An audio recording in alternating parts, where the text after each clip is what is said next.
put it that What's your name? Olivia Hooker. Hooker, H-O-O-K-E-R. I heard you from Oklahoma. Yep, I'm from Tulsa. You're an original survivor. That's right. Oh, God. Tell me a little bit about your story. Yes, you do. Wait, before you do, Well, I'm 77. well, Are you I'm much older than- 95, and I was 6 years old at the time of the disaster. I refused to call it a riot because it was really, whites decided to burn down the homes of 10,000 people. So that was not a riot. It was planned desecration. And so we were just small children. And my family had not told me about prejudice and hate and things like that.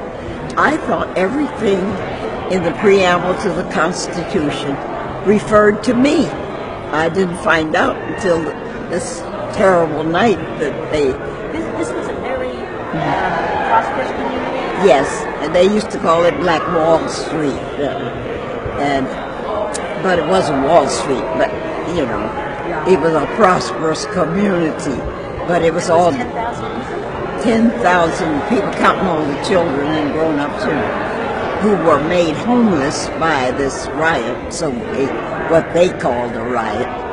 And it was 80 years before the state of Oklahoma actually had a commission to study it and remove the blame from us as victims and put the blame where it belonged on Ku Klux. What year was this? 1921. And as I say, my sisters and brothers knew about prejudice and things, but at that time I thought everything that we were taught at school actually existed. And so it was more devastating for me because it was such a shock. And when the mobs came in, they had those pine, knots all lighted up, and they set things on fire. And my mother refused to run because she was busy putting water on the house to try to keep it from burning. And so she put the children under the big oak table. They had those great big tables in those days with little nooks under them. So we were under the table when the mobs came in, and my mother had said, well, we have to eat no matter what, so she was cooking. And That is true. they got so angry that she had what she called her three-cornered pots on the stove, and she had something different in each pot. So they took those out and threw them in the backyard. Then they came back and took the beautiful brown biscuits out of the oven and took them out and smashed them in the mud. And see, we're under the table looking at all this, and so it was very devastating for me because I hadn't known about those things. See, the only non-black people that I ever saw were people who wanted to sell my father things for his store. And they brought presents for the children and listened to my sister play the piano, how salesmen behave. I thought that's the way all non-black people behaved. I had no idea. And when they broke up my mother's Caruso records, and that broke her heart, but they didn't break the old rugged cross. You see, they're giving you a message. The old rugged cross. You see, they're giving you a message, what you should and shouldn't have. And they took the hatchets and chopped my sister's piano, but they didn't know that it's the sounding board in the piano that is important. So they chopped the outside of the piano, and it didn't affect the tone of it, and they took my mother's luggage, but they didn't take my sister's little wicker basket. They took my mother's pigskin luggage. But being a psychologist... You're a psychologist? Yeah. Oh, my goodness. I received my PhD at the University of Rochester. Jesuits, New York State, yeah. Wow, my goodness. As a psychologist, you came the New York area, right? Well, I came to go to Columbia University. You went to Columbia. After the war, after World War World War II. II. I remember World War II. And so I stayed because I was licensed in New York.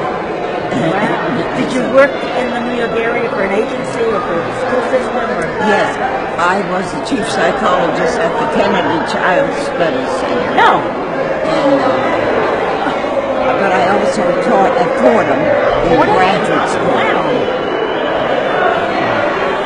So I retired from those two jobs. Oh my goodness! Wow, that's very impressive. I have psychologists in my family, but Fordham and the Kennedy Study Center is very well known, it's prestigious. So you basically were teaching or treating a lot of children as well as adults. Yes, I was teaching. We were training school psychologists. You were training school psychologists? Wow. He wants to know your experience in the Coast Guard. That was 41 to 45, right? Yeah, well, I went in. I didn't go in till 45. You went in at 45? Because they weren't taking black women Oh, wow. in the Navy. See, the Coast Guard's part of the Navy during war. Was it? And so they were not taking blacks.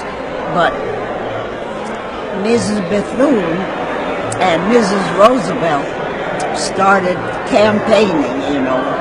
And so finally, the Secretary of the Navy was Forrestal. He decided, I'm going to take them in and let these two ladies get off my back. But I waited to see who would join after we worked so hard to get the barrier removed. Nobody joined, and so finally I said... I remember there was a singer in the Stork Club, Lena Horne. Was that, do you remember that? That was also that. Yeah. Well, I decided, well, maybe if I join and if I live, some others will come, you know.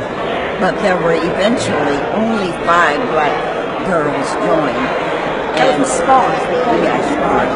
My sister wanted to join, but I guess didn't. That was very gutsy. I mean, that's...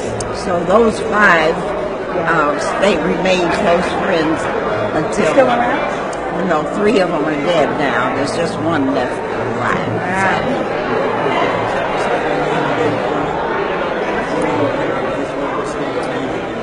Say your name. It's Olivia. Olivia J. Hooker, H-O-O-K.